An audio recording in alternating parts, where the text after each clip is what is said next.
반갑습니다. 귀하고 복된 은혜의 자리에 오신 우리 사랑하는 성도님들을 진심으로 환영합니다. 데살로니가전서 성경 공부 첫 번째 시간에 오신 성도님들을 진심으로 환영합니다. 우리가 오늘 함께 살펴볼 내용은 데살로니가전서 1장에서 3장까지의 내용입니다. 오늘의 제목은 바울의 위로와 사랑. 데살로니가전서 2장 5절로 8절을 저와 여러분이 교독하도록 하겠습니다.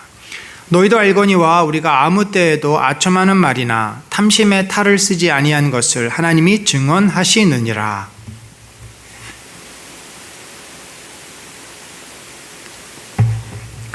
우리는 그리스도의 사도로서 마땅히 권위를 주장할 수 있으나 도리어 너희 가운데서 유순한 자가 되어 유모가 자기 자녀를 기름같이 하였으니 우리가 이같이 너희를 사모하여 하나님의 복음뿐 아니라 우리의 목숨까지도 너희에게 주기를 기뻐함은 너희가 우리의 사랑하는 자 됨이라. 아멘. 여러분, 이 데살로니가 전후서는 그렇게 길지 않은 내용이지만 참 우리에게 많이 인용되는 이 모범적인 교회의 한 모습으로 그렇게 언급이 됩니다.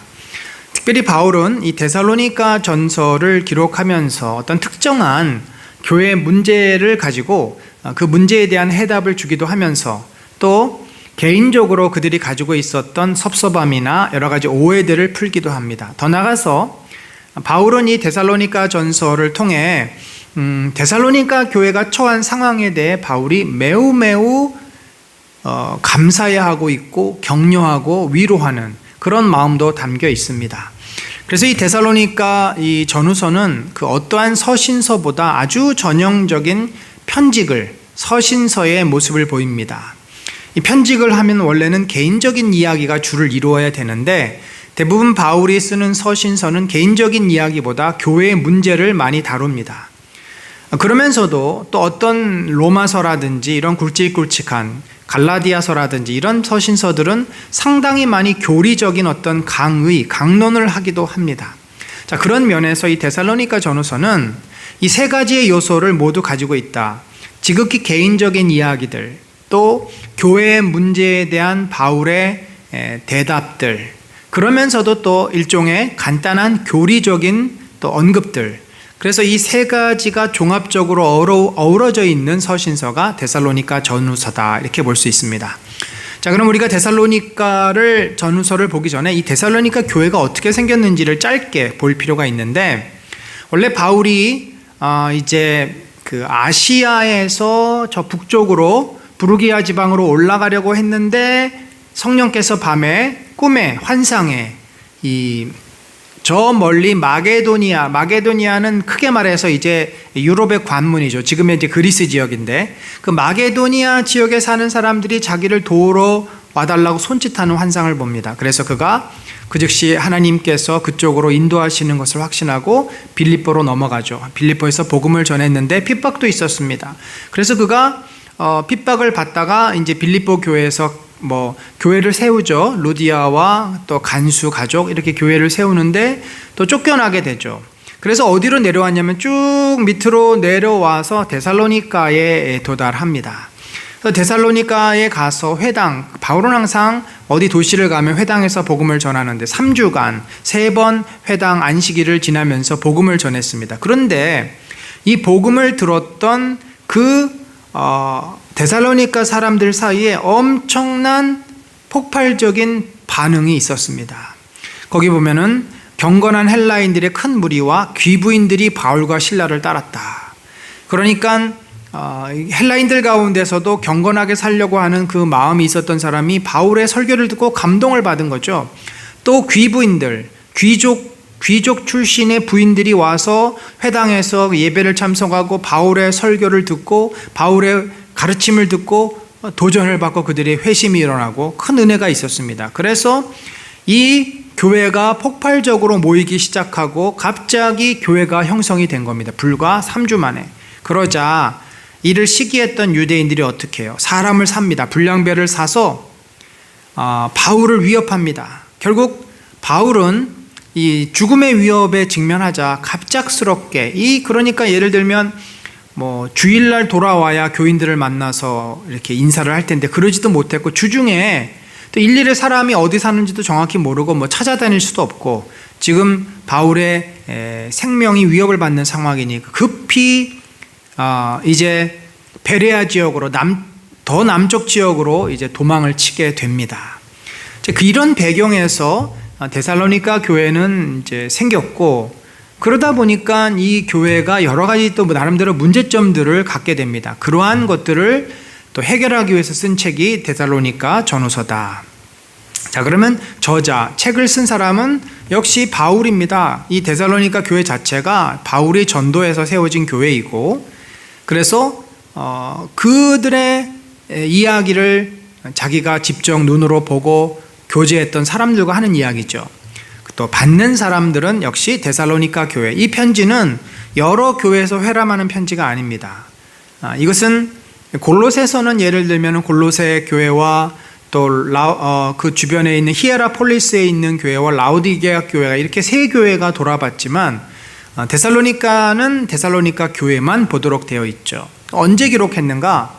바울이 원래 이 데살로니가 전도를 2차 전도 여행 때 하지 않습니까? 그리고 나서 그가 이제 아덴에서 고린도로 넘어옵니다. 고린도에서 약 1년 반을 머뭅니다. 그때가 AD 51년 2년.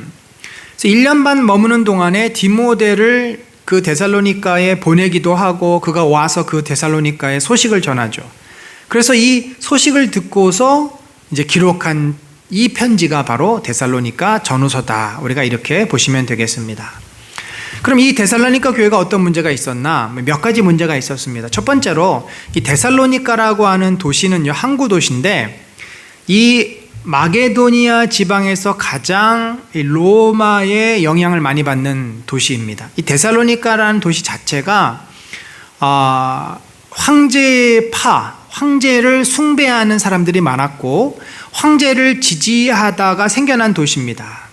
그래서 옥타비아누스를 지지하다가 생겨난 도시이기 때문에 황제로부터 여러 가지 특혜를 많이 받아요. 그러니까 황제 때문에 우리가 산다. 그러다 보니까 이 도시는 황제를 숭배하는 그런 이제 모습들이 있었습니다. 직접 신전을 만들어 놓고 아우구스투스 신상을 만들어서 이것을 신으로 경배하는 그런 인들이 많았습니다. 따라서 이 도시 데살로니가 도시에서 누가 가장 역적인가, 누가 가장 사람들로부터 미움을 받았냐면 황제 숭배를 거부하는 사람.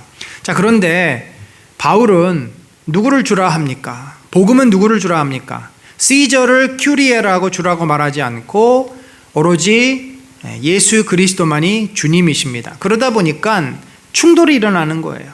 왜 너희는 황제를 숭배하지 않느냐? 황제를 주라 하지 않느냐? 왜 너희가 믿는 신을 주라 하느냐? 그런 어떤 문제 때문에 교회가 이 데살로니가 사람들로부터 핍박을 받습니다. 또한 어느 도시나 있었지만 특별히 데살로니가에는 이 신비주의가 굉장히 강했습니다. 신비주의 종교. 그 종교에 의하면 예수 그리스도처럼 어떤 그 종교 지도자가 핍박을 받고 죽는데 그가 다시 살아날 것이다. 이런 어떤 스토리를 가진 신비주의를 그들이 믿고 있었어요. 그래서 이 부활, 또 재림에 대한 그 사람이 다시 살아서 자기들이 믿었던 그 신비주의 종교의 말하자면 교주죠. 그 교주가 다시 살아서 자기들을 구원할 것이라는 막연한 신앙이 있었는데, 이런 것으로 인해서 복음을 듣고도 이제 곧 온다.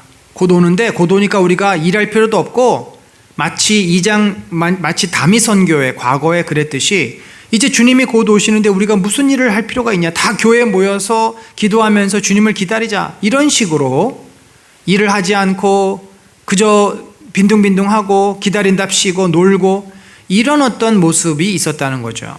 또 당시에는 이제 디오니소스를 역시 숭배합니다. 여러 신들을 섬겼는데 이 디오니소스는 뭐예요? 술의 신이죠. 다시 말해서 축제와 파티와 술의 신인데, 쉽게 말하면 술 먹고 난장판이 되는 겁니다. 술을 먹고서 혼음을 합니다. 서로 섞여서 간음을 하고, 이런 어떤 아주 난잡한 성행위들이 이때는 뭐가 돼요? 다 합리화가 됩니다. 왜냐하면 이게 디오니소스라고 하는 신을 섬기는 하나의 예배 형태예요. 말도 안 되죠, 우리가 볼 때는. 그러나 이들은 그렇게 믿고, 그 안에서는 모든 것이 합법화되기 때문에 사람들은 술을 마시고 인간의 어떤 본능에 따라서 아무나 붙잡고 성관계를 하고 난장판이 됩니다.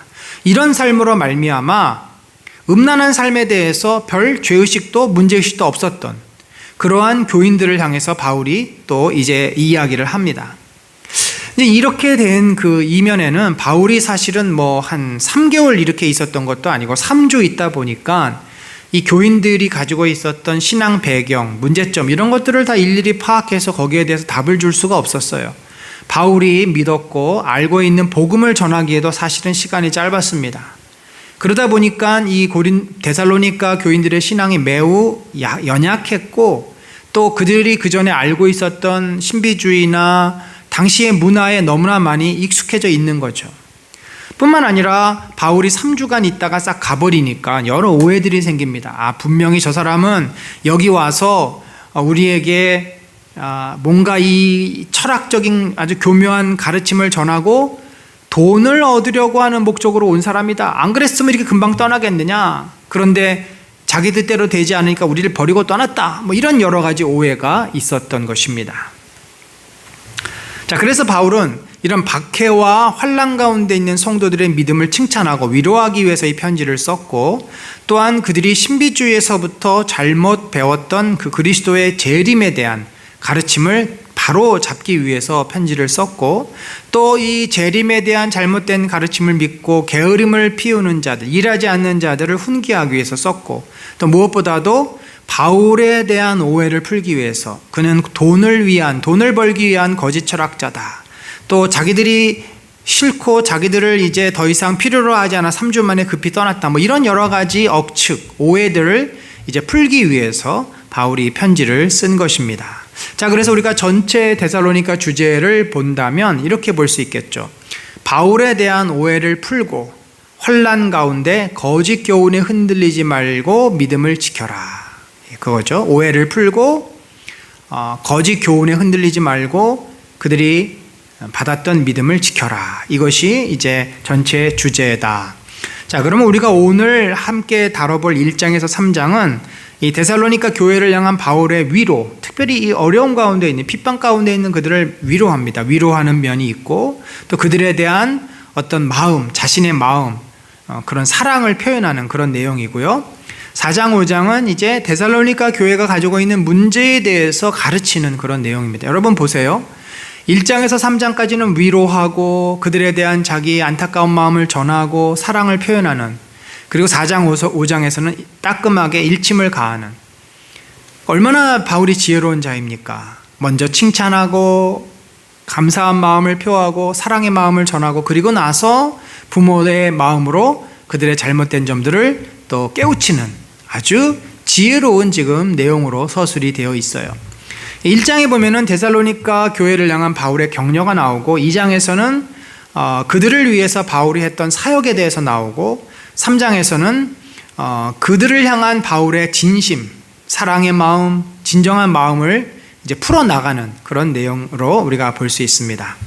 자, 1장을 함께 한번 보죠. 1장은요, 데살로니가 교인 향한 격려입니다. 먼저 바울과 실로아노와 디모데는 데살로니가의 교회에 편지한다. 여기 실로아노라고 하는 못 보던 단어가 나오는데, 실라라는 표현은 이 아람어이기 때문에 히브리식 표현이고요. 실로아노는 헬라식 표현이기 때문에 데살로니가 사람들은 누구입니까? 100% 이방인이죠. 그들은 데살로니가에 살고 있는 이방인들이에요. 그래서 이 실라라고 안 하고 실로아노라고 이렇게 얘기를 합니다. 그래서 이 바울과 실라와 디모데가 함께 지금 있었고 이들이 같은 마음으로 데살로니가 교회에 문안하고 편지를 씁니다. 자, 그러면서 내가 너희와 떨어져 있지만 지금도 내가 너희를 위해서 기도한다. 그래서 기도의 내용이 뭐냐면 2절하고 3절 뒷부분은 너희를 기억하며 항상 기도한다. 끊임없이 기억한다. 항상 너희를 위해서 기도한다. 여러분, 우리가 뭐 선교지도 그렇고 내가 전도한 사람 또 같은 교인도 그렇지 않습니까? 우리가 뭐 한 번 기도했으니까 한 1년 동안 난 안 해도 돼. 이런 법은 없죠. 기도라는 것은 연속성이 참 중요합니다. 끊임없이 우리가 기도하고 늘 기도하고, 그래서 성경에 보면 기도는요 뭐 평생 한 번만 하면 돼 이런 표현 절대 없습니다. 시를 뭐라고 되어 있냐면 항상 기도하고 또 주야로 또 기도하고 이런 표현들이 여러 주야로 묵상한다는 게 결국 기도하면서 말씀을 이제 읊조리는 거니까 이런 표현들이 나와 있지 한 번만 기도하지는 않아요. 근데 그 기도의 내용이 뭐였냐면 너희의 믿음의 역사, 사랑의 수고, 우리 주 예수 그리스도에 대한 소망이 있네. 그래서 이 세 가지가 참 이 데살로니가 교인들의 신앙을 표현해주는 키워드인데 그들이 정말 얼마나 신실하게 믿었는지 믿음이 막 주변의 지역까지 소문이 난 거예요. 역사라고 하는 것은 어떤 나타난 힘 아닙니까? 믿음이 실제가 돼서 사람들 마음에 감동을 주고 사람들에게 도전이 되는 그런 살아있는 믿음, 또 사랑의 수고. 그들이 실제적으로 섬기고 돌보고 사랑하다 보니까 수고가 뒤따르잖아요. 그러니까 말로만 하는 사랑이 아니라 헌신과 수고의 사랑, 또 예수 그리스도께서 다시 오실 것을 소망하며 현재 핍박과 환난을 인내하는 이들의 모습, 이것에 대해서 바울이 굉장히 참 감동을 받고 있고 그들에 대해서 정말 칭찬하고 격려하는 그런 내용입니다. 자, 그러면서 참 나도 미스테리하다. 내가 3주밖에 너희에게 있지 않았는데 너희가 이렇게 놀라운 믿음을 가진 것을 보니까 이것은 하나님께서 특별히 너희를 택하셨기 때문이다. 하나님의 사랑하심을 받은 형제들아, 너희를 특별히 하나님께서 택했다. 그 증거가 뭐냐면 이는 우리 복음이 너희에게 말로만 이른 것이 아니라 우리가 복음을 전했을 때 그냥 말만 한 게 아니라 그때 그 현장에서 성령의 능력과 큰 확신이 나타났다. 성령께서 너희들 가운데 강하게 역사하셔서 너희가 그것을 강하게 받고 그 성령의 능력이 너희 가운데 나타났다는 거죠. 마치 초대교회 공동체처럼 데살로니가 교회에도 성령께서 바울의 이 말씀을 통해 역사하셨고 그들이 짧은 시간 동안 온전한 믿음과 폭발적인 헌신을 할 수 있었던 것입니다.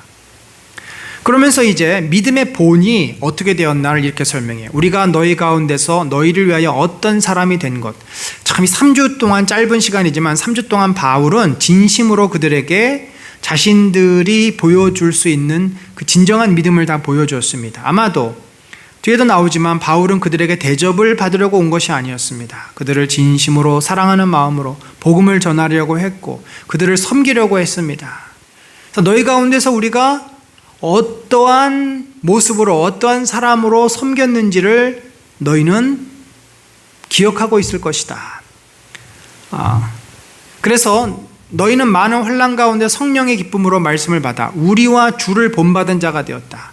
그래서 우리가 지금 빌립보서에서도 핍박을 받아서 이쪽으로 왔는데 또 여기서도 우리를 핍박해서 우리가 떠나지 않았느냐. 우리가 핍박 가운데서 낙심치 않고 복음을 전했던 것처럼 너희도 이 많은 환난이 너희에게 있지만 그 가운데서 정말 믿음을 지키는 그런 본을 받았다. 그러므로 너희가 마게도냐는 이제 그리스 북쪽 지역이죠. 아가야는 이 남쪽 지역입니다. 있는 모든 믿는 자의 본이 되었느니라. 참 이게 대단해요. 데살로니가 약간 중간쯤에 있죠. 중간 아래쪽에. 그래서 위쪽으로 빌립보하고 마게도니아 북쪽 지역과 아래쪽 이제 아덴과 여러 그 지역 밑에 있는 지역들, 거기를 아가야라고 하는데 그 아가야 지역에 또 많은 믿는 사람들의 본이 되었다라고 이야기를 합니다. 그래서 주의 말씀이 너희에게로부터 마게도냐와 아가야에만 들릴 뿐 아니라 하나님을 향하는 너희 믿음의 소문이 각처에 퍼졌으므로 더 나가서 이제 아시아까지도 너희 교회가 짧은 시간 내에 하나님을 정말 사랑하는 신실한 하나님의 사람들이 되었다라는 소문이 이렇게 퍼졌다. 그러면서 그들의 그 믿음의 진정성을 바울은 칭찬하는 내용입니다. 그러면 그들이 어떤 믿음이 있었는가? 9절 이하에 보니까 그들이 우리에 대하여 스스로 말하기를 우리가 어떻게 너희 가운데 들어갔는지와 너희가 어떻게 우상을 버리고 하나님께 돌아와서 살아계시고 참되신 하나님을 섬기는지와 또 죽은 자들 가운데서 다시 살리신 그의 아들이 하늘로부터 강림하실 것을 너희가 어떻게 기다리는지를 말하니. 자, 세 가지예요. 데살로니가 교인들 스스로가 이런 얘기를 한다는 거죠. 바울에 대해서는 어떻게 너희 가운데 들어갔다. 이게 무슨 말이냐면 우리가 너희 가운데 있으면서 돈도 받지 않았고 우리 스스로 가져온 먹을 것을 먹었고 우리가 무슨 귀족집에 초대를 받아서 편하게 잠을 잔 것도 아니고 우리가 고생하면서도 그러니까 바울이 이제 안식일 외 주중에는 아마도 굉장히 그 여행자답게 힘들게 거칠게 생활을 했던 것 같습니다. 그들이 3번 설교를 하면서 거기에 대한 싹스를 받은 적도 없습니다. 누구의 뭐 큰 도움을 받은 적도 없습니다. 이렇게 우리가 너희에게 들어가서 어떻게 지내는지 너희가 잘 안다. 또 그러면서 너희가 우리가 전했던 이 복음을 듣고 우상을 버리고 하나님께로 돌아온 사실을 너희가 스스로 말하지 않았냐. 그리고 너희 가운데 예수님이 다시 오실 것을 기다리고 있다라고 말한 것을 내가 안다. 그래서 이 데살로니가 교인들의 그 신앙, 그들의 고백을 바울이 지금 다시 언급을 합니다. 그래서 1장에서는 전반적으로 그들이 이렇게 참 신실하게 믿음이 잘 세워졌고 하나님 앞에 바로 선 자들이다라는 어떻게 보면 격려고 그들을 향한 칭찬입니다. 자, 그런데 이제 2장으로 넘어가서는 조금 분위기가 달라집니다. 1장에서는 바울이 데살로니가 교인들을 상당히 칭찬하고 인정하고 존중하고 그들의 안에 있는 장점들, 귀한 것들을 이제 다시 한번 이렇게 표현을 합니다. 그러니까 이걸 뭐 다 알잖아, 말 안 해도 다 알잖아 라고 이렇게 덮어버리는 게 아니라 데살로니가 교인들이 살았던 객관적인 모습을 바울의 그의 지도자 아니에요. 바울의 입으로서 한 번 더 그들에게 말해줌으로써 그들이 자기들의 모습을 객관화시켜서 볼 수 있는, 그러면서 격려가 되는 그런 내용인 것입니다. 2장에 와서는 너희가 이렇게 믿음이 세워졌지만 이런 뉘앙스죠. 그런데 나에 대해서 너희가 오해를 하고 있으니 내가 이제 그 오해를 풀고 싶다. 바울이 2번이나 내가 너희들에게 어떻게 들어간 것을 너희가 알지 않느냐, 너희가 그것을 안다고 말하지 않았느냐라고 이미 1장에서 약간 복선을 깔고 있어요.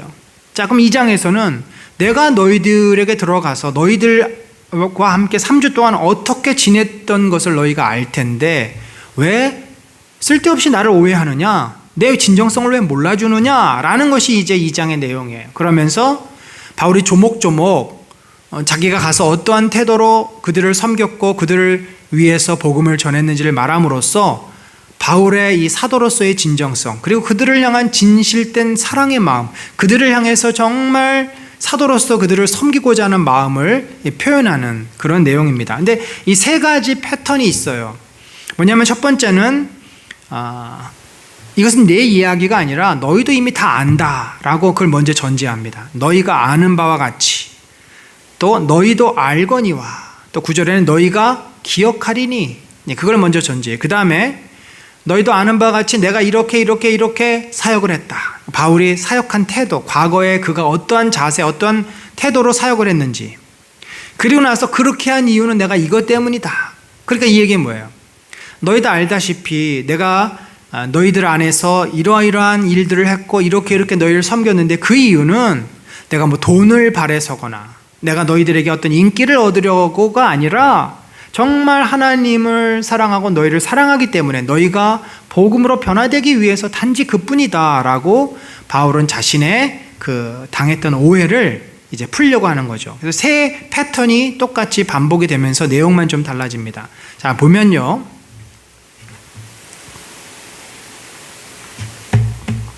첫 번째인데 너희가 아는 바와 같이, 자, 우리가 먼저 빌립보에서 고난과 능욕을 당하였으나 많은 싸움 중에 복음을 너희에게 전하였노라.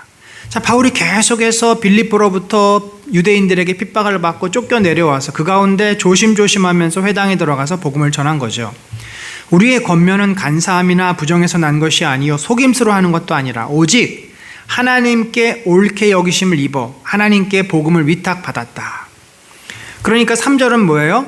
우리는 거짓 교사나 거짓 철학자가 아니라는 것입니다. 우리는 하나님께서 보내신 자고 하나님께서 예수 그리스도에 관한 복음을 우리에게 맡기셨기 때문에 우리가 그것을 전하는 것이다. 그래서 자신들이 전한 이 복음의 진정성을 바울이 변론하는 내용입니다. 그럼 우리가 왜 이렇게 했냐면 우리가 이와 같이 말한 이유는 사람을 기쁘게 하려 함이 아니요 오직 우리 마음을 감찰하시는 하나님을 기쁘시게 하려 함이라. 바울의 그 중심이죠. 사도들의 중심이죠. 사람을 기쁘게 하랴, 하나님을 기쁘게 하랴. 사람을 기쁘게 하려면 어떤 말을 해야 되겠어요? 그들이 듣고 싶어하는 말, 그들의 가려운 귀를 긁어주는 말, 그들을 기분 좋게 하는 말. 그런데 그런 이야기들은 다 어떤 거죠?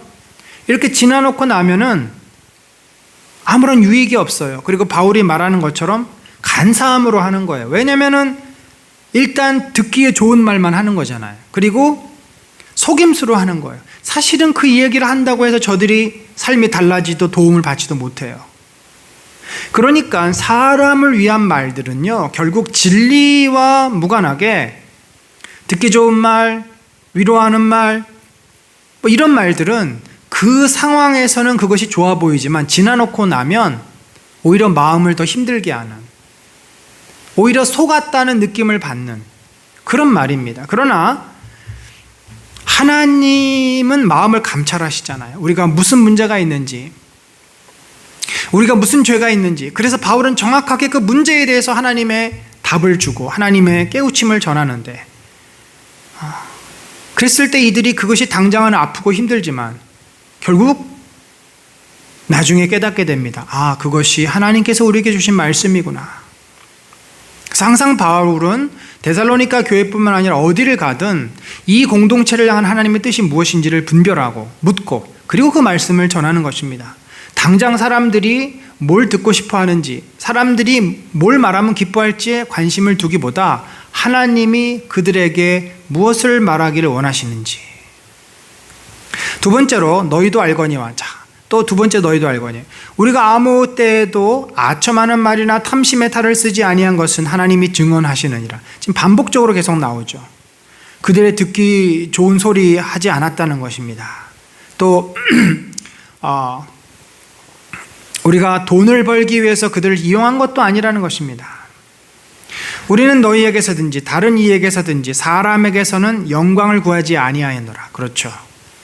사람들에게 인기를 얻기 위해서 말한 것이 아니에요. 어디를 가든지 바울은 우리는 그리스도의 사도로서 마땅히 권위를 주장할 수 있으나 도리어 너희 가운데서 유순한 자가 되어 유모가 자기 자녀를 기름과 같이 하였으니 우리가 이같이 너희를 사모하여 하나님의 복음뿐만 아니라 우리의 목숨까지도 너희에게 주기를 기뻐하면.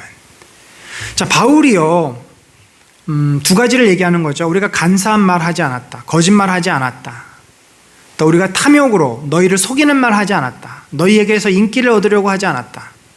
그러면서 우리가 한 것이 있는데 또 하나 하지 않은 것은 권위를 주장해서 우리가 사도니까 마땅히 너희에게 그것에 대한 합당한 대가를 요구하지 않았다.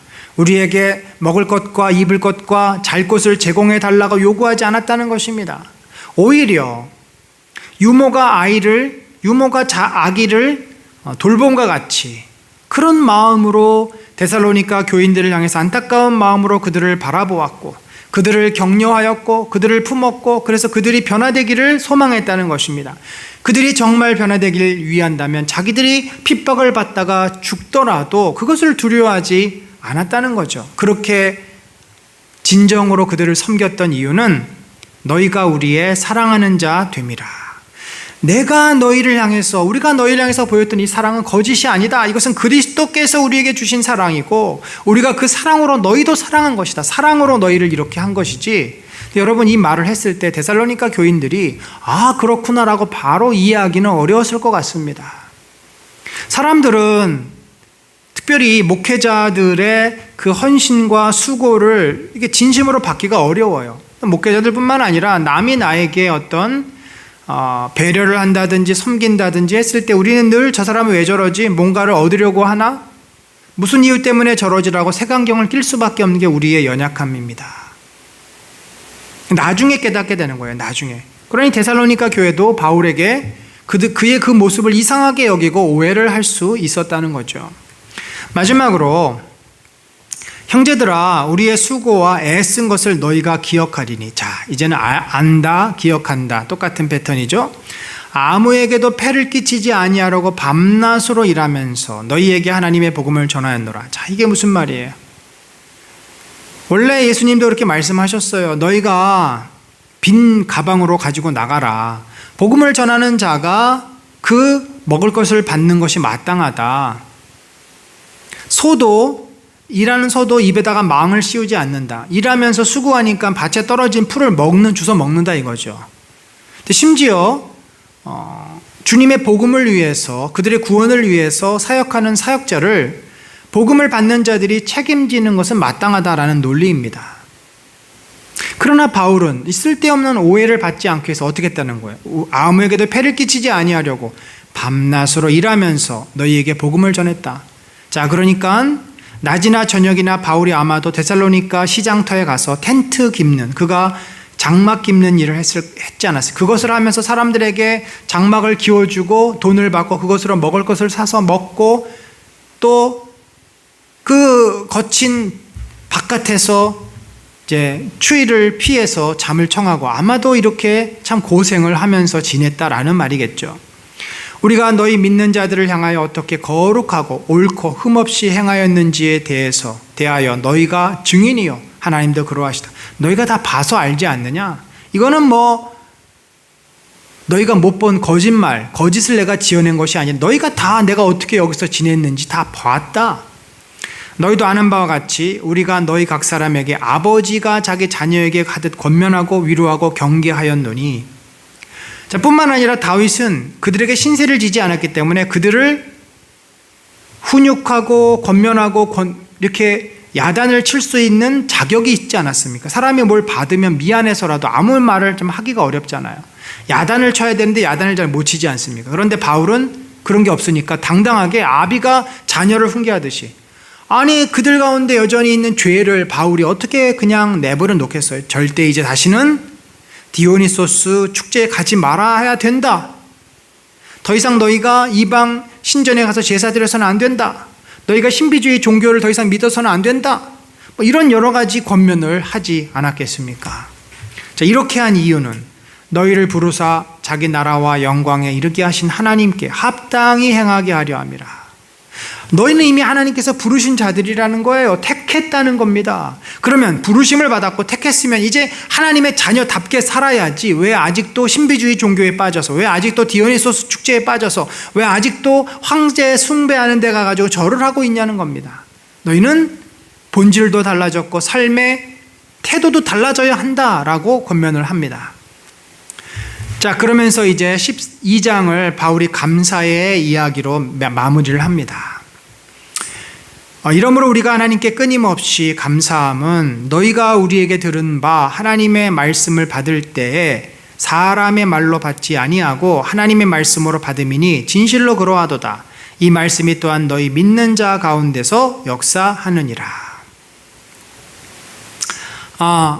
그들의 그 데살로니가 교인들의 큰 장점이죠. 바울이 말씀을 전했을 때 이것을 사람의 말로 받지 않고 하나님께서 바울을 통해서 그들에게 주신 것으로 그렇게 받아들이고 믿었다는 것입니다. 이것은 참 큰 장점이다. 너희가 그렇게 해서 우리의 복음을, 우리의 전하는 것을 쉽게 받아들이고 믿었던 것에 대해서 여전히 아직도 감사하고 있다.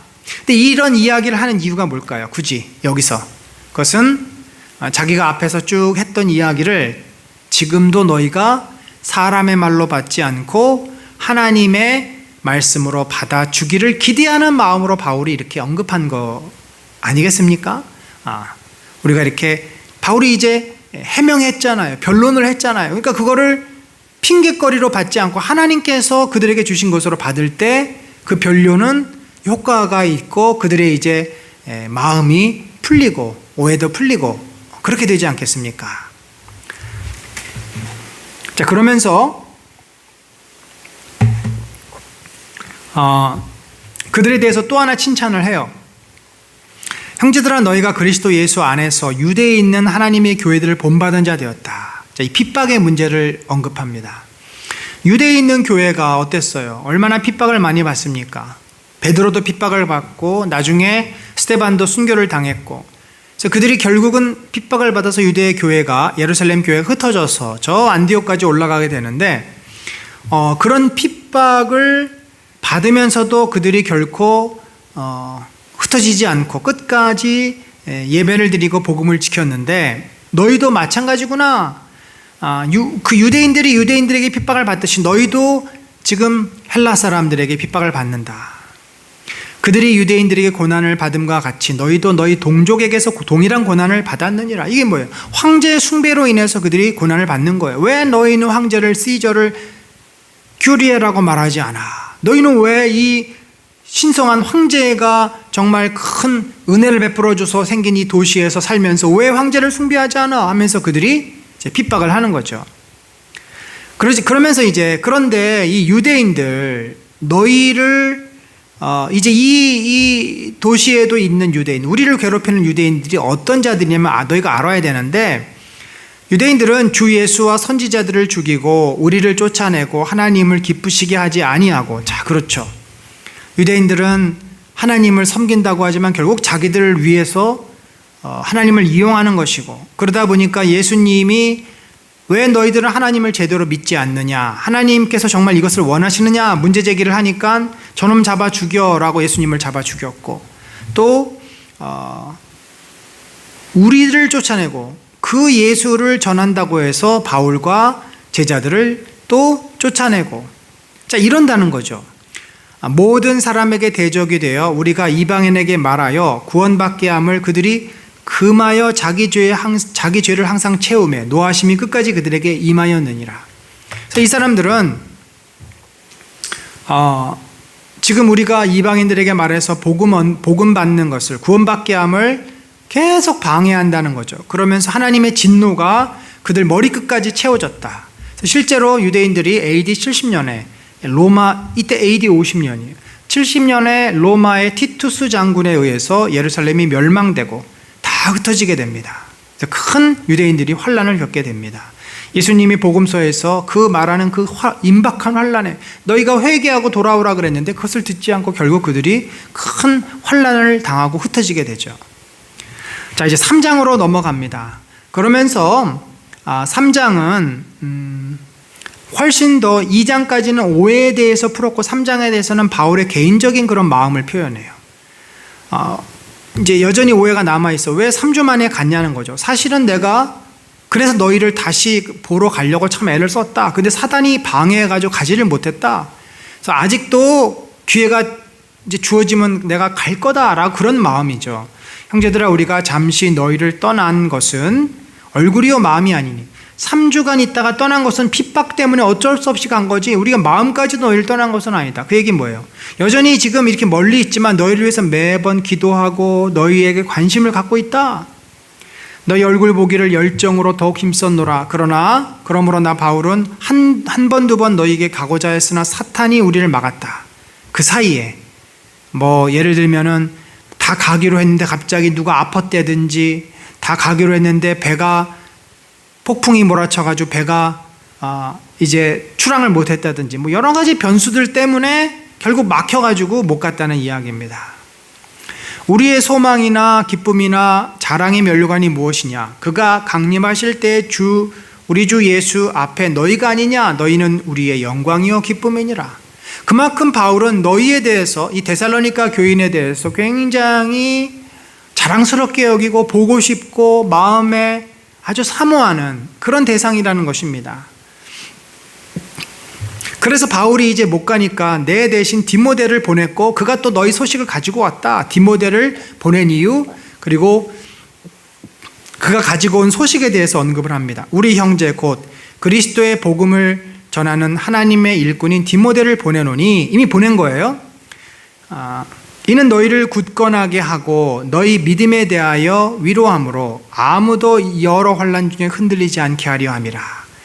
우리가 너희와 함께 있을 때 장차 받을 환난을 너희에게 미리 말하였는데 과연 그렇게 된 것을 너희가 아느니라. 이러므로 나도 참다 못하여 너희 믿음을 알기 위하여 그를 보내었노니, 이는 혹 시험하는 자가 너희를 시험하여 우리 수고를 헛되게 할까 함이니. 자, 이 두 가지 문제 때문에 디모데를 보낸 거죠. 환란이 찾아와서 교인들이 흔들거리고, 또 외부에서 신비주의라든지 다른 이단, 거짓 사설이 들어와서 그들이 시험을 받아서 믿음이 흔들거리고, 그런 것들을 사전에 방지하고 교회를 든든히 세우기 위해서 바울이 못 가니까 디모데를 대신 보낸 것입니다.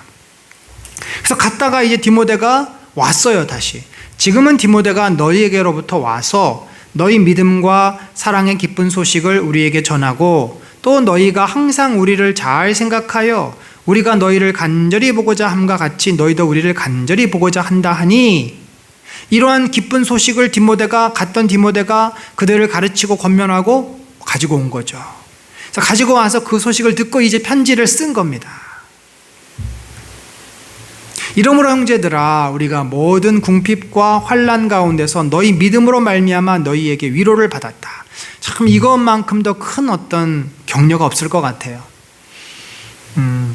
우리도 지금 복음을 위해서 이 고린도 지역에 있으면서, 바울이 고린도에서도 뭐 대접받았나요? 역시 텐트 메이킹 하면서 고생하면서 복음을 전했죠. 우리가 모든 궁핍과 환난 가운데서, 거기서도 얼마나 사람들이, 유대인들이 핍박했습니까?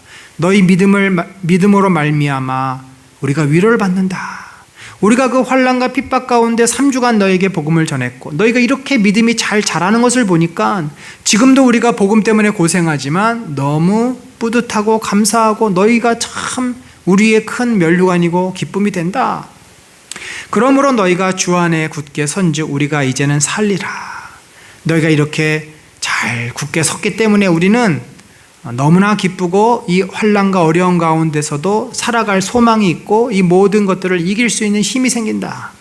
우리가 우리 하나님 앞에서 너희로 말미암아 모든 기쁨으로 기뻐하니 너희를 위하여 능히 어떠한 감사로 하나님께 보답할까.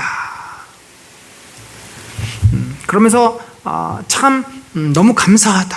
너희 때문에 우리가 너무 기쁘고 너무 힘이 난다. 그래서 이 1장과 2장과 3장은 뭐 바울이 데살로니가 교회에 대한 어떤 책망이나 이런 것보다는 그들을 격려하고 그들과 있었던 사소한 오해를 풀고 그들을 향한 바울의 이 사랑의 마음을 전하는 아주 그 따뜻한 분위기에서 기록된 책임을 알게 됩니다.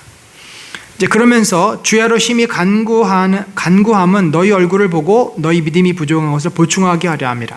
그러면서 바울이 여전히 손을 놓고 있는 것이 아니라 내가 밤낮 주야로 기도하고 있다. 주야로 심히 간구한다. 주야로 내가 계속해서 기도한다. 이건 뭐예요? 항상 기도한다는 거죠. 무엇 때문에? 그들의 믿음이 부족한 것. 너희가 믿음이 정말 훌륭해서 소문이 많이 났지만 여전히 너희 안에 부족함이 있다. 그 모든 것들이 온전해지기 위해서 내가 기도하고 있다. 자, 그러면 무슨 기도를 한 건가요? 하나님, 우리 주 아버지와 우리 주 예수는 우리 길을 너희에게로 갈 수 있게 하시며, 이건 개인적인 이제 데살로니가 교회로 갈 수 있는 길이 열리게 해달라고 기도하고 있다는 거예요. 또 주께서 우리가 너희를 사랑한 것 같이 너희도 피차 간에서 모든 사람에 대한 사랑이 더욱 많아 넘치게 하사 너희 마음을 굳건하게 하시고. 자, 이제 우리가 너희를 사랑한 것 같이, 이건 뭐예요?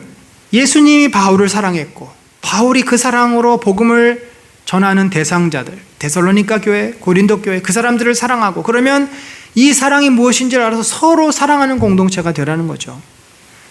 그걸 위해서 기도하는 거예요. 또 하나, 우리 주 예수께서 그의 모든 성도와 함께 강림하실 때 하나님 우리 아버지 앞에서 거룩함에 흠이 없게 하시기를 원하노라.